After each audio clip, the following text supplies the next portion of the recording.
Դու ունեիր Հայաստանում ֆուտբոլային մանկապատանեկան դպրոց բացելու երազանք եւ այսօր քո երազանքը իրականացավ։ Կրթությունը, սպորտը հիմա արդեն միավորել ենք իրար հետ եւ շուտով մտածում ենք միավորել նաեւ գիտությունը, բժշկությունը։ Մեր մոտ երեխաները մարզում են շաբաթական 5 անգամ։ Ռոբերտ Արզումանյանը ներդրում ունեցել է եւ ունի մեր ծրագրի շրջանակներում։ Խոսվում է, որ Հայաստանում բոլոր խնդիրների հիմքում ընկած է մանկապատանեկան ֆուտբոլի վատ վիճակը։ Ասում են պետք է իր երեխաները հաճույք ստանան։ Թողեք իրենք մինչև 12 տարեկան հաճույք ստանան։ Շատ է խոսվում Մելենդեսի ծրագրի մասին, որ այդքան գումար մեր ֆեդերացիան ծախսեց, նրանք եկան, ծրագիր մշակեցին կամ արդեն մշակված ծրագիրը ներդրեցին եւ գնացին եւ ոչ մեկ չհասկացավ դա ինչ ծրագիր է։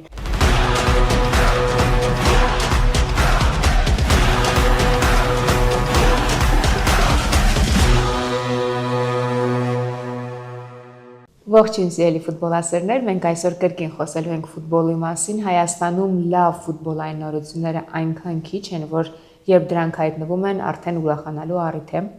Օրերս ես ներկա գտնվեցի նոր ֆուտբոլային դպրոցի բացման արարողությանը, այդքան է բացման չէ, բայց շնորհանդեսներ եւ այսօր կխոսենք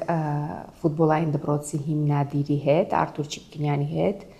Ողջույն Արտուր, շնորհակալություն հրավերի համար։ Ինձ համար այս հաղորդումը ինչքանով է հետաքրքիր, որ ես քեզ ճանաչում եմ արդեն 6 տարի, թե ավել,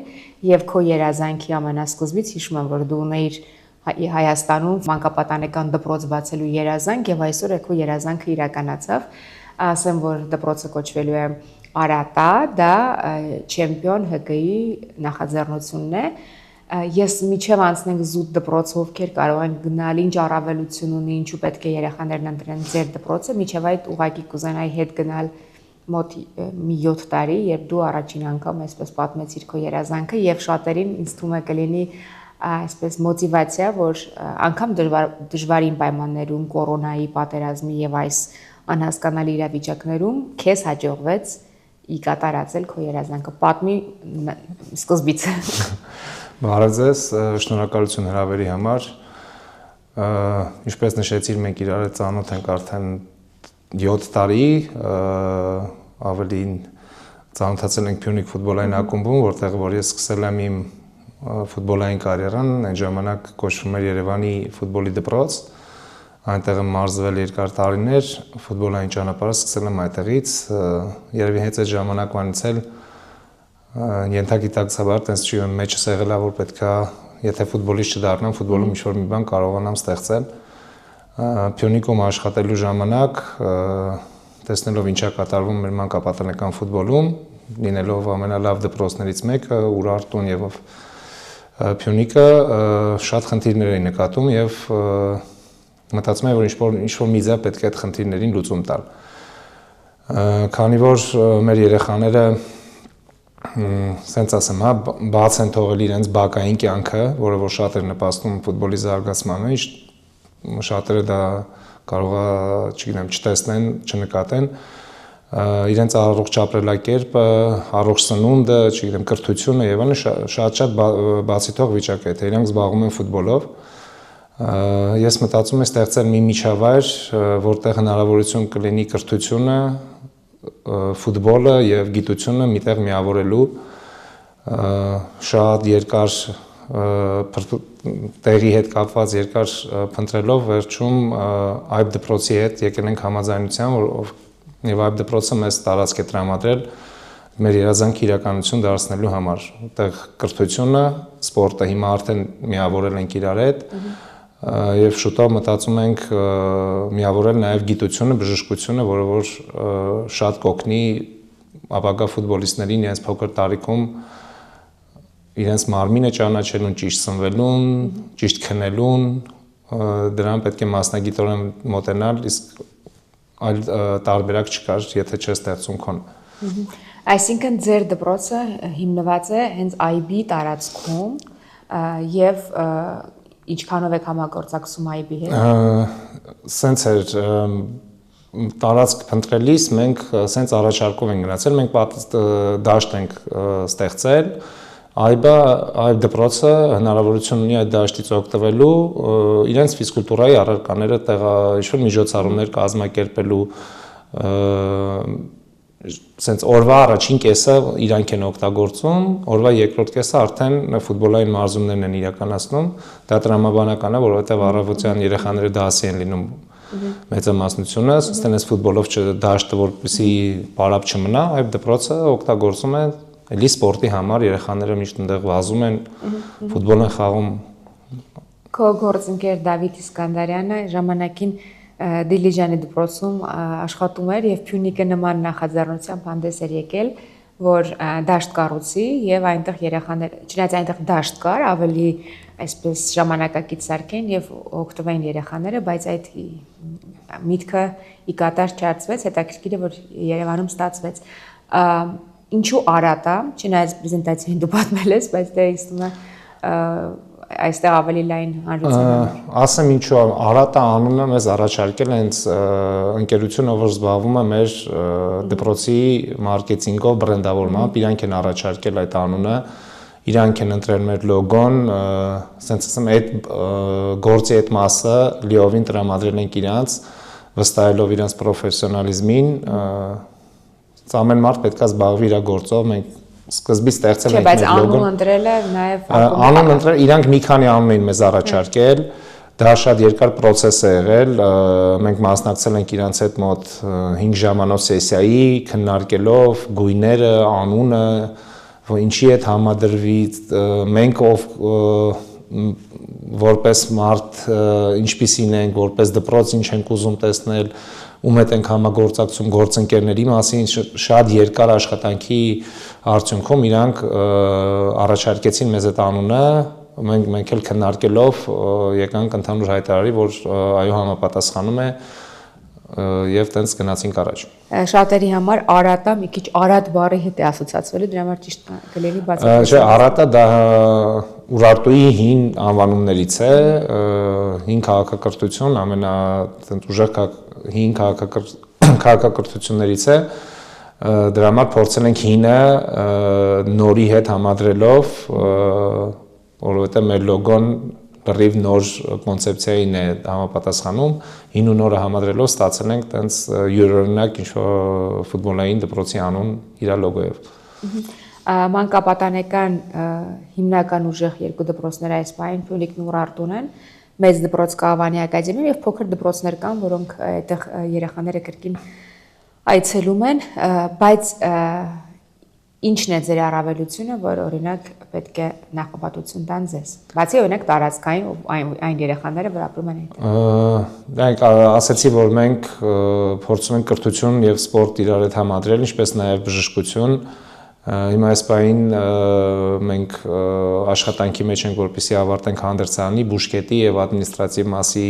շինարարությունները, դա լիովին պատրաստ լինելուց տարբերվելու ենք մեր մթնոլորտով,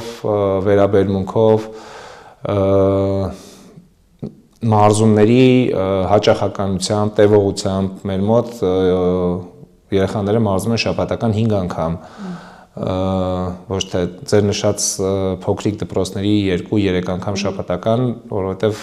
արդյունք հասնելու համար պետք է մարզվել ճիշտ, ոչ թե ծանրաբեռնված, այլ ճիշտ ամեն տարիքին համապատասխան մարզումային process-ով։ Մեր մոտ երեխաները հաճախում են 6-ից մինչև 12 տարեկան երեխաներ, ու իրանց տարիքի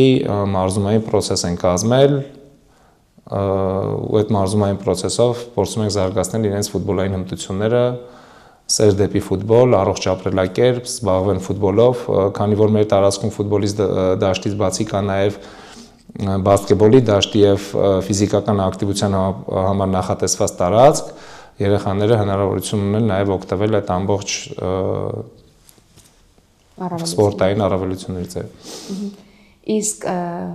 վճարը տարբերվում է այլ դպրոցների վճարներից։ Վճարը չի տարբերվում այլ դպրոցի վճարներից, տարբերվում է միայն մարզումների քանակը, որ մեր մոտ ավելի շատ են շաբաթական մարզումները, քան մնացած մանկապատանեկան դպրոցները։ 15-ից 20,000 է լինելու։ Այս պայմանությամբ 25,000 դրամ արժի ամսավճարը, որի մեջ իրար ներառում է շաբաթական 5 մարզում։ Իսկ մյուս դպրոցները ունեն այդ առավելությունը, որ տաղանդավոր երեխաները անցնում են անվճար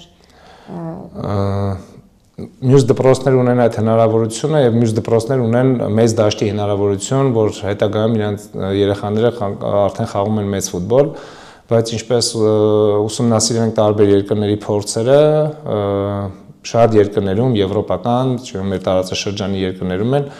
մինչև 12 տարեկան երեխաների մոտ վճարովի է ֆուտբոլով զբաղվելը, դրան մի քանի պատճառներ կան, մեկը նրանում է, որ մինչև այդ տարիք երեխան հնարավոր է 6 ամիս հետո պրոստը չուզենա զբաղվի ֆուտբոլով, սկսի զբաղվել մեկ այլ սպորտով կամ ուրիշ սպորտի զգա սկսի զբաղվել ֆուտբոլով։ Դրա համար այդտեղ ներդրումներ անել ու անվճար ֆուտբոլային մարզումներ իրականացնել, հետագայում չես իմանալ ինչ արդյունքի կարող ես հասնել ու մեծ ֆուտբոլային դպրոցներն են բախվում այդ խնդրի հետ, որովհետև անվճար պայելով մի քանի թիմեր, ինչ որ տարիքի հասնելով այդ երեխաների թիվը գնալով նվազում է ֆուտբոլով զբաղվելու, իրանք ասենց դառնում են շատ քիչ քանակի ֆուտբոլային թիմեր։ Օրինակ, չգիտեմ, U17-ում խաղում են մեր մոտ 10 թիմ ամբողջ Հայաստանում, բայց մինչև այդ զբաղվում են U11-ում, մինչև 11-12 տարեկաններում զբաղվում են, չգիտեմ, 50-40 թիմի երեխաներ։ Իսկ Հայաստանի առաջնության մասնակցելու Հայաստանի առաջնությանը մասնակցելու ցանկություն ունենք, մենք մասնակցել ենք մի տարի, հաջորդ տարի այս տարվա առաջնությունի ստիպված էինք հրաժարվել մի քանի պատճառներով, առաջինը նա էր, որ ընդգրկվել ենք այնպիսի խմբում,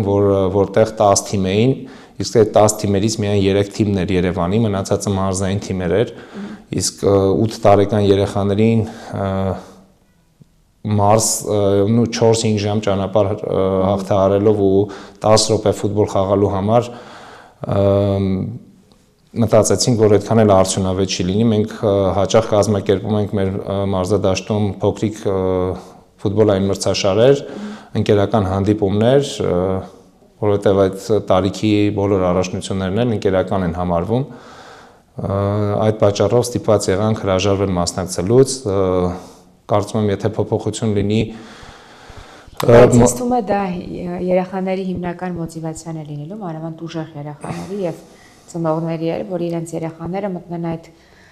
Եթե փոփոխություն լինի, մենք էլ ենք պատրաստ աջակցել մրցումների կազմակերպման, բաժին խոսել ենք ֆեդերացիայի հետ, եթե հնարավորություն լինի կազմակերպել այնպես, որպեսզի այդ տարիքի երեխաները երկար ճանապարհ չհատեն 20 րոպե ֆուտբոլ խաղալու համար, օրինակ մենք ստիպված պետք է լինեինք գնայինք վայք, սպիտակ, հա, 3 ժամ ճանապարհ գնաս 20 րոպե ֆուտբոլ խաղաս։ Բայց այդ եթե հնարավորություն ունի մոտակա մարզեր մի ժամ շատ երկար ճանապարհ չգնան երեխաները, որովհետև խաղերը անցկացվում են աշխատանքային օրերին, ստիպված են լինում երեխաները ամբողջ օրով դասի չգնալ, որը ազդում է նաև կրթության վրա, իսկ դպրոցները սկսել են խիստ վերաբերվել բացակայություններին, շատ հաճախ ծնողները իրանց երեխաներին չեն թողնում խաղերի մասնակցել, որովհետև երեխան ստանալու էր բացակա, որի պատճառով հնարավոր է խնդիրներ ունենալ դպրոցում։ Իսկ դու ասացիր նաև զբաղվելու եք երեխաների կրթությամբ, դա ինչ նկատի ունի։ Մենք հետևում ենք, որպեսզի երեխաները ֆուտբոլով զբաղվելը չխանգարի իրենց կրթությամբ։ Շատ հաճախ խաղերի ժամը, մարզումների ժամը դպրոցներում, ֆուտբոլի դպրոցներում նույն ժամի են դնում, որ երեխաները ստիպված են լինում ընտրել կամ ֆուտբոլի գնալ կամ դպրոց։ Մենք փորձում ենք նենց անել, մեր դաշտն ունի այդ հնարավորությունը, որ երեկոյան ժամերին լուսավորություն ունենք, երեկոյան ժամերին մարզումներ լինեն, խաղերը երեկոյան ժամերին անցկացնենք, որպեսզի երեխաները չկտրվեն կրթությունից։ Իսկ երեխաներին նաև մենք ուզում ենք կրթել ոչ միայն ֆուտբոլով, այլ մասնագետներ ունենանք, որոնք իրենց կրթեն նաև իրենց մարմնի մասին ինֆորմացիա, առողջ ապրելակերպի քննելու մասին ինֆորմացիա, իրենք ինչքան կարևոր է դա իրենց վերականգնման համար, այդ բլոկն ենք ուզում փակենք մասնագետների ներգրավմամբ։ Որքանով էր ֆեդերացիան ձեզ աջակցել այս ծրագրին։ Ֆեդերացիան այս ծրագրին մեզ աջակցել է տրամադրելով խոտածածկ, իրենք ունեն sense մի ծրագիր, երբ որ եթե դու ունես տեղ եւ ունես ֆինանսավորում մնացած շինարարություն իրականացնելու համար, իրենք խոտածածկը տրամադրում էին, եւ այդ ծրագրի շրջանակներում խոտածածկը, արհեստական խոտածածկը ֆեդերացիան է տրամադրել։ Միայն արհեստական խոտածածկը։ Արհեստական խոտածածկը իր աշխատանքով։ Իսկ ամռանը ինչպես է։ Ամռանը մարզումներ իրականացնում ենք մինչև ժամը 12-ը եւ երեկոյան ժամերին, քանի որ ունենք լուսավորություն, չենք նեղվում եւ երեկոյան ժամերին հնարավորություն ունենք իրականացնել ֆուտբոլային մարզումներ։ Շնորհանդեսին նաև նշեցիք, որ Ռոբերտ Արզումանյանն է ներդրում ունեցել, որքանով էր նա ներդրում։ Այո, Ռոբերտ Արզումանյանը ներդրում ունեցել է եւ ունի մեր ծրագրի շրջանակներում, ասենց կարելի ասել, այն փորձը, որ ինքը ունի ֆուտբոլում, փորձել է ծրագրի միջոցով ներդնենք մեր երեխաների հետ մարզումների ընթացքում մարզման process-ի ծրագրի կազման մեջ իրականացրել է Ռոբերտ Արզումանյանը ու հիմա էլ շատ դեպքերում, երբ որ հնարավորություն է ունենում մեզ այցելելու, աջակցելու, քանի որ ծանրաբեռնված շրջան է հիմա Բարսագույն խմբում, ցավոք ժամանակը քիչ է, բայց ազատ ժամանակ շատ է մեզ մոտ լինում, աջակցում է մեզ երեխաներին անհամբեր ամեն անգամ սպասում են։ Ինձ հետաքրքիր է, քանի որ դու աշխատել ես հենց Փյունիկում, շատ մոտիկից տեսել ես մանկապատանեկան ֆուտբոլի խնդիրները ընդհանրապես Հայաստանում, գրեթե ամեն հաղորդմանը մեզ մոտ կամ մի քանի հաղորդում եք խոսվում է, որ Հայաստանում բոլոր խնդիրների հիմքում ընկած է մանկապատանեկան ֆուտբոլի վատ վիճակը, ինչ դրույթներ կառանձնացնես եւ ինչ հիմնական խնդիրներ ես տեսել մանկապատանեկան ֆուտբոլում Հայաստանում։ Մանկապատանեկան ֆուտբոլի խնդիրները շատ են, բայց մեր հետազոտությունները ցույց են տալիս, որ ցավոք սրտի ունենք շատ առողջական խնդիրներ, որոնք կապված են երեխաների հենաշարժողական համակարգի հետ։ Հարթաթաթություն, մեջքի ծրվածություն, սկոլիոզ, դա կապված է իրանց առօրյա կյանքի հետ։ Նշեցի սկզբում, որ բակի բացակայությունը, երեխաները շատ քիչ են դուրս գալիս, շատ են երեխաների թեր սնվածությունն ու գիրությունը տոկոսային առումով, թվերի մասին, եթե հետաքրքիր է, բոլորը կարող են ուսումնասիրել, թվերը կան բոլոր տեղերում։ Առաջի խնդիրներից մեկը դա է, երկրորդը երեխաների այդ չի զարգանում ինչու, որովհետև ֆեդերացիան էլ ունի, որ մինչև 12 տարեկան երեխաները պետք է խաղան ընկերական խաղեր, դա միայն զարգացման, սովորելու եւ այլ process-ների համար է, բայց ցավոք սրտի մեր մոտ մի քիչ այլ է իրավիճակը փաստացի, որովհետև մարզիչները, ծնողները խաղում են հաղթելու, հաղթանակները տարբեր տեղեր գրանցելու, չգիտեմ, իրանց մոտ բլոկնոտներում, Facebook-յան էջերում, որ իրանք հաղթեցին այսինչ ընկերական խաղում, ինչը նույնպես խոչընդոտ է։ Ասենք վառ օրինակներից մեկը ոնց վերջերս գիտեք երեկա օլիմպիադան ավարտվեց, Նորվեգիան առաջին տեղն է զբաղեցրել ձմեռային օլիմպիական խաղերում, ունենալով 5.5 միլիոն բնակչություն, իրանք աշխարհի հզոր երկրներին հաղթել են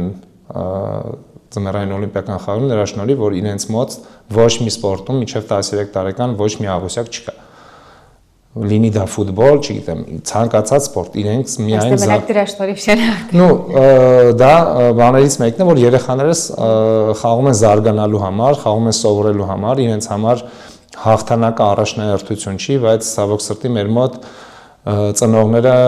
շատ են խանգարում այդ հարցում, որ երեխաներին փոքր տարիքից շատ են ծանրաբեռնում։ Հաշվի չառնելով իրենց տարիքային ֆիզիկական զարգացության առանձնահատկությունները լիքը այլ բաներ։ Պատճառներից մեկը նաև կրթության բացակայությունն է, որտեղ այստեղ երեխաները գալիս են նրանց սովորել թե ֆուտբոլ խաղալ, չեն կարողանում համադրել, խանգարում է մեկը մյուսին, ու տենց արդեն խնդիրները կուտակվում են, բայց Քո նշած հիմնական խնդիրները ավելի շատ կախված են ընտանիքի հետ, եթե երեխան գեր է կամ հարթաթաթություն ունի, չնայած հարթաթաթությունը հիմա փոքր տարիքում արդեն կարելի է բուժել, ավելի շատ ես նկատի ունեի զուտ ակադեմիաների խնդիրը, չնայած մի քիչ երևի գոլեգաների մասին ու այդքան Չուզեցա դա բանանեմ, անկեղծ ասած, ակադեմիաների խնդիրը մենք ունենք մարզչական կրթության հետ կապված խնդիրներ նույնպես տեսել եմ ես, Ես էլ անցել եմ մարզչական կրթություն, մինչև B կարգ ունեմ, լիցենզավորված մարզիչ եմ։ Մենք մեր խումբը անցել է մարզչական կրթություն իսպանացիների ժամանակ, Խինես Մենեդեսենց ժամանակաշրջանում։ Իրենց տված մարզչական կրթությունը ու իրանցից հետո, իրանցից առաջ դա բավարար չի, որպեսզի կարողանաս աշխատել երեխաների հետ, որովհետև այն ինչ իրանք տալիս են, ասենց ասած բազային դրույթներն են, որոնք որ պետք է օգտագործես, մարզիչը անդադար ցանկացած ուսուցիչ պետք է վերապատրաստվի, ինքնակրթությամբ զբաղվի, տարբեր նյութերով ուսումնասիրի, գործընկերների հետ շփվի, տարբեր ձևերով պետք է զարգացնել հմտությունները։ Ֆուտբոլ խաղա ինչու ոչ, հա, մարզիչը կարծում եմ պարտադիր է պետք է ֆուտբոլ խաղալ իմանալ, որպեսզի երեխաների հետ ֆուտբոլ խաղը իրանց ցույց տալ ոնց են լինում։ Շատ հաճախ տեսել եմ, որ մարզիչները պրոստը կամ չգիտեն ֆուտբոլ խաղալ չեն խաղում կամ պրոստը ցանկություն չունեն մասնակցել մարզման process-ին խաղին։ Կարծում եմ խնդիրներից մեկը նաև մեր մարզչական դպրոցն է, որը որ պետք է վերանայվի, բարելավի, որպեսզի կարողանանք ավելի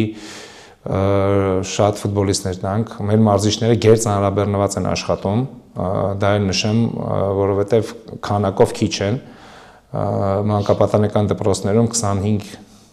25 երեխաների հետ աշխատում է մեկ մարզիչ, որը որ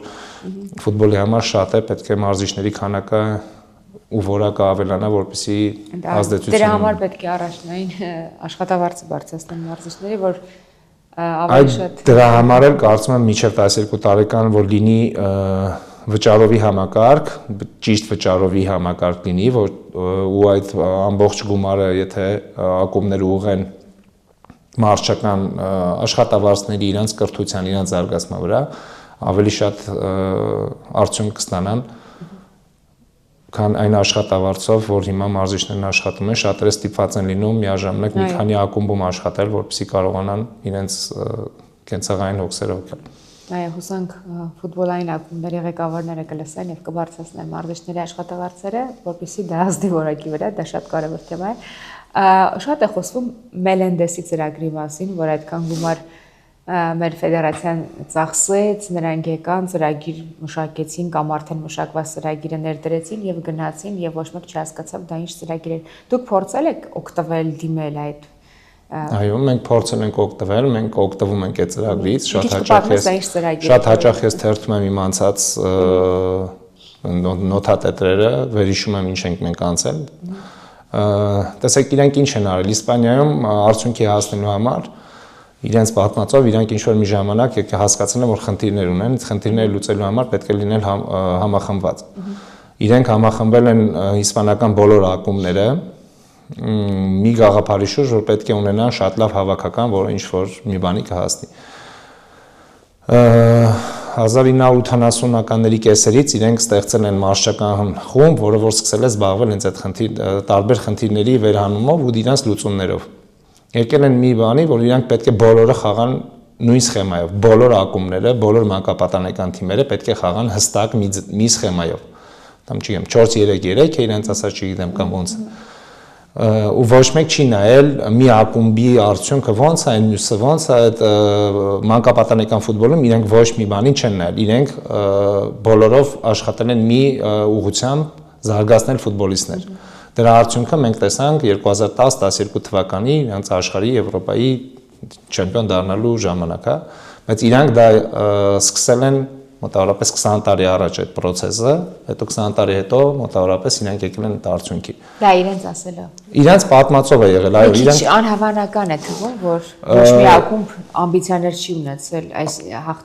հաղթելու, այլ հավաքականին ֆուտբոլիստ տրամադրելու մոլուցկով է։ Չգիտեմ, իրենց պատմածով է դա եղել, որովհետև իրենք ունեցել են տաղանդավոր ֆուտբոլիստներ շատ, որոնք հետագայում ինչ-որ պատճառներով ֆուտբոլիստ չեն դարձել, խնդիրներ են եղել տարբեր, հա, բայց իրենք կարողացել են համախմբել, կարողացել են ֆեդերացիային, դա ֆեդերացիան է իրենց արդեն, իրենք որ ծրագիրը մշակել են Իսպանիայի ֆուտբոլի ֆեդերացիան, ստիպել է, չգիտեմ ինչ մեթոդներով, բայց բոլոր ակումբները սկսել են խաղալ կոնկրետ ինչ-որ սխեմայով, իրանք են ասել, մինչև 12 տարեկան չկա հաղթողներ, պետք է զարգանան։ Հիմա իրանք ուզում էին, որ նույնը Հայաստանում ներդրվեր։ Այո, ինչ որ չափով ներդրվել է, այն որ մինչև 12 տարեկան երեխաները խաղում են առանց միավոր եւ այլն, դա իրենց կողմից եկած իրենց առաջարկով են։ Իրենք ունեն շատ լավ մարզումային մեթոդաբանություն, որը որ ես օգտագործում եմ իմ մարզումների մեջ էլ իրենց փիլիսոփայությունը ոնց են իրանք ստեղծել, ցավոք սրտի մենք չկարողացանք դա իրականացնել, հա, տարբեր պատճառներով, որտեղ մեր ակումբները միմյանց հետ չեն կոնսոլիդացիայի չեն գալիս, գիտեք, որ մինչև հիմա էլ պրոֆեսիոնալ ակումբ չի, ֆուտբոլի լիգա չի ստեղծվում, ուր մնաց, որ մանկապատանեկան ֆուտբոլում բոլորը նույն ծրագրով աշխատեին, մտածելով մանկապատանեկան ֆուտբոլի զարգացման մասին։ Չեմ կարող ասել ինչու չստացվեց, որպեսզի համախմբվեն բոլոր այդ գաղափարի շուրջ, այդ ծրագրի շուրջ, չգիտեմ ինչն էր պատճառները, բայց ցանկացած բանի շուրջ եթե համախմբվեն ակումբներ ու բոլորը մի աշխատանք տարվի բոլորի կողմից, կապ չունի ում ծրագրով կլինի դա Մենենդեսի, թե մեր հայկական ծրագիրը մենք կներդնենք, այդ ժամանակ կարծում եմ որ արդյունքներ կլինեն։ Ես հիշում եմ Փյունիկում մի մոտ 8 տարի առաջ իտալացի մասնագետներ էին եկել, նրանք էլ իրենց այսպես թեզերն էին բերել, որ կոնկրետ Իտալիայում, երբ երեխաները աճում են, հա, այդ տարիքում իրենց շատ չեն ծանրաբեռնում տեխնիկայով, ավելի շատ հոգեբանական, ավելի շատ այդ խելքի աշխատանք, որ երեխան ավելի ժիր, ջարդիկ, ֆուտբոլ հասկացող լինի, հետո ինչ-որ պահից սկսում են ծանրաբեռնել տեխնիկայով, որպեսզի երեխան կոնկրետ հասունացման տարիքը ճիշտ մտնի։ Դա այդ մասնագետների խոսքերն էր։ Կոնկրետ Մելենդեսին ծրագրում ինչպես էր առաջնայինը մինչև 12 տարեկան երեխաներին ինչն էր դրվում։ Իրենց ասում են պետք է երեխաները հաճույք ստանան։ Թողեք իրենք մինչև 12 տարեկան հաճույք ստանան։ Իրենց նույն բոլորը նույն բանն են ասում, իտալացիները մի քիչ ուրիշ ձևակերպան, իսպանացիները ուրիշ, թողեք հաճույք ստանան։ Հետո իրանք կզարգանան, կգա, համբերատար պետք է լինես։ Պետք չի մի անգամից երեխայից, ասում են մի անգամից երեխայից պահանջեք, որ ինքը մի քանի գործողություն իդեալական անի։ Չի կարող, երաշտական գնացող երեխան լիարժեք մի քանի գործիքի վրա, գեր տաղանդավոր երեխաներն են, հա, կարողանում տենց բան անեն, ցանկացած ոլորտում,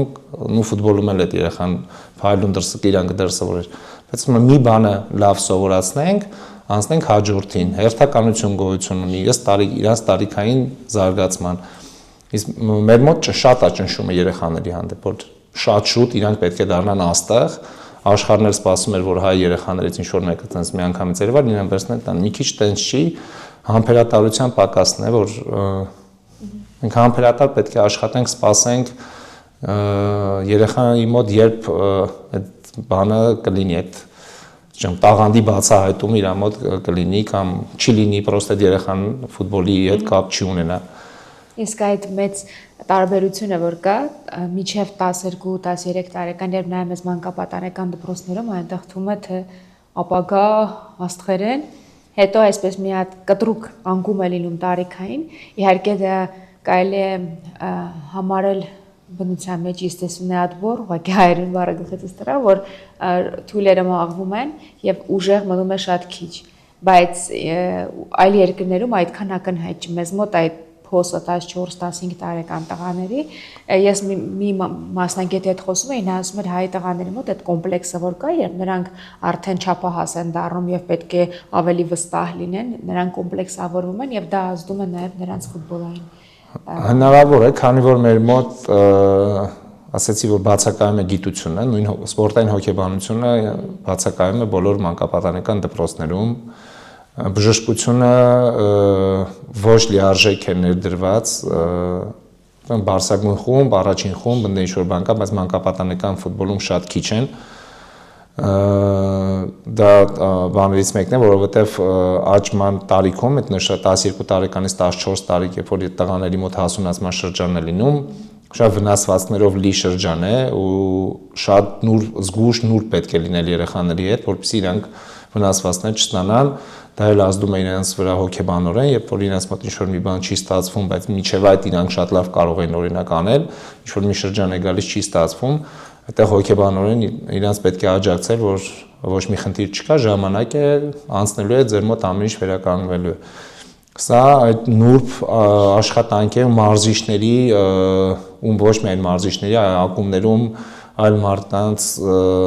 ասես մասնագետների պակասի խնդիր կա, որոնք որ պետք է երեխաների ու ծնողների հետ էլ աշխատեն, որպեսզի երեխաները ինքնավստահություն ունենան իրենց մոտ, որ այդ շատ հոգեբանորական խնդիրների հետ է կապված, ինչպես նաև կարծում եմ ֆիզիկական տվյալներով ենք մենք զիջում հասակակից երեխաներին, դա էլ մի խնդիր է, որը գալիս է կարծում եմ դպրոցներից, որովհետև ֆիզկուլտուրա առարկան մեծամասնություն շատ դպրոցներում ասենց անտեսված վիճակում է գտնվում, դաժե այս ուսումնական տարվանից 2 ժամ են շաբաթական սարքել ֆիզկուլտուրա առարկան դպրոցներում, որը որ շատ քիչ է, շաբաթվա կտրվածքով պատկերացրեք 2:45 րոպե։ Առողջ ապրելակերպով չի սիրում ապրել, փոքրուց երեխաների մոտ դա չի դաստիարակվում։ Դա դպրոցը, որ պետք է դաստիարակեր այդ առողջ ապրելակերպ, սպորտի հանդեպ սեր, գնալով քչանում է ու երեխաների մոտ տենց խնդիրները գնալով շատանում են։ Բոլոր այն ծնողները, ովքեր մտածում են երեխաներին տալ ֆուտբոլի թե ոչ, կամ մտածում են, որ դպրոցը ինչ կոչ կանես, որ ընտրեն ձեր դպրոցը եւ ինչու հենց կոչ, որպեսզի ընտրեն մեր դպրոցը։ Նախընտրական այսպես։ Չէ, բան չի, ցանկացած ժամանակ կարող են այցելել մեզ, տեսնել մեր պայմանները, ծանոթանալ մեզ հետ։ Երեխան կարող է մասնակցել մեր մոտ փորձնական մարզումի, որից հետո իրան կարող են ընտրել մեր դպրոցը, ֆուտբոլի թե այլ դպրոց։ Ու ես մնացած բոլոր ծնողներին խորհուրդ կտամ բացի ֆուտբոլից երեխաներին հնարավորության դեպքում տալ նաև այլ սպորտաձևի, դա անհատական կլինի թե այլ թիմային սպորտաձևի եւ երաժշտության, որտեղ երաժշտությունը շատ կարևոր է ուղեղի զարգացման համար։ Ամեն դեպքում ես այսպես իմ կողմից խորհուրդ կտամ, որովհետև գիտեմ, թե դուք ինչ նվիրումով եք բոլորը ձեր թիմը մոտեցա այս ծրագրին եւ հատկապես հաշվի առնելով Երևանի խցանումները եւ ամեն ինչը, ինձ թվում է Երևանի հյուսիսային հատվածում բնակվողներին շատ հարմար կլինի գալ ձեզ մոտ։ Հուսամ ձեր դպրոցը մեծ հաջողություններ կունենա եւ հետո մասնաճյուղեր կունենաք։ Մասնաճյուղերի հետ կապված ասեմ, որ այս պայն համագործակցում ենք ԿՈԱՖ-ի հետ, Հայաստանի մանուկներ հիմնադրամի հետ, եւ Դեբետ գյուղում իրենք դաշտ են կառուցել, որտեղ մենք իրականացնում ենք ֆուտբոլի մարզումներ, առաջին անգամ, ասա արդեն երկրորդ անգամ 6 ամսվա մեջ նոր խմբեր են ձևավորվել ու այդ տարածաշրջանի երեխաների ուրախությունը մեզ ասենց ստիպում ոգևորում եւ պարտավորեցնում է ել ավելի շատ աշխատանք տանել այդ ոլորտում, որպեսզի ավելի շատ երեխաներ զբաղվեն ֆուտբոլով։ Իսկ դուք ինչքանով եք ներգրաված այդ մենք ներգրաված ենք ֆուտբոլային ամբողջ ծրագիրը մենք ենք իրականացնում, մենք իրենց ներկայացրել ենք ծրագիր, իրենց կողմից հաստատվել է, մենք ենք ընտրել մարզիչների հետ աշխատանք, մեթոդաբանություն, ամբողջը մենք ենք իրականացնում։ Շատ լավ գաղափար է, որովհետև կոնկրետ Լոռի մարզում ֆուտբոլը շատ տխուր վիճակում է, հատկապես մանկապատանեկանը, չնայած ամեն ֆուտբոլ այնտեղ վատ վիճակում է։ Վերջում փոքրիկ բլիթ։ Ըստ քեզ աշխարհի ամենալավ ֆուտբոլի մանկապատանեկան ակադեմիան։ Բենֆիկա։ Ամենալավ ակումբը ֆուտբոլի պատմության։ Ակումբը Բարսելոնա։ Բարսելոնա, ֆուտբոլիստը Մեսսին։ Այս աշխարհի առաջնությանը ու մեծ երկրպագու։ Այս աշխարհի առաջնությանը Իսպանիա եւ Ֆրանսիա երկու թիմերն են։ Հայաստանի հայկական ֆուտբոլի պատմության 3 լավագույն ֆուտբոլիստները։ Հենրիկ Մխիթարյան, Էդգար Մանուչարյան եւ Ռոբերտ Արզումանյան։ Այսինքն Արադ 73-ից հաշվեկին չի հիշեցիր։ Դե լավ, արդեն ասեցիր։ Հիշում եմ, պրոստը չես տեսել իրենց խաղը։ Ամենակոչ սիրած ֆուտբոլիստը։ Չսիրած ֆուտբոլիստը։ Չսիրած ֆուտբոլիստը Յապստամ։ Վայ, ինչի մովանձինգ։ Լավ, ամեն դեպքում դա քո կարծիքներ, շնորհակալություն։ Դեզերն շնորհակալ վերջաշատ։